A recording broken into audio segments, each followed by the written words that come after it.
Ng customer is may busis naman pero bakit walang tao. So ayan, kinuha natin ng busis para hindi tayo makapiright mga master.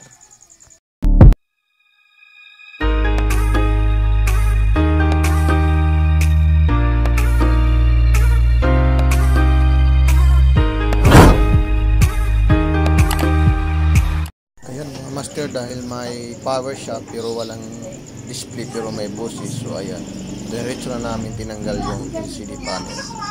So ayan, chinek namin yung backlight. So ayan, may ilaw naman siya pero may isang ilaw na hindi umiilaw. Ayan o, yun yung sira. Ayan, din. Bawat is 3 volt yung bawat backlight. So ayan, kasi papalitan na namin ng backlight ng bago para wala tayong back job. Kailangan palitan natin lahat. Kasi meron na. So ayan, yan yung sira. May isang hindi dyan na siguro binabad nito ng ang matagal ng customer natin. So kaya nasira. So ayan, yan yung mga bago. Chinik namin lahat, din tinister. So good naman lahat, okay na. So ang gagawin namin is balik na namin ito para matisting to mamaya kung yun lang ba talaga yung sira, yung backlight lang. Ayan, itisting na natin.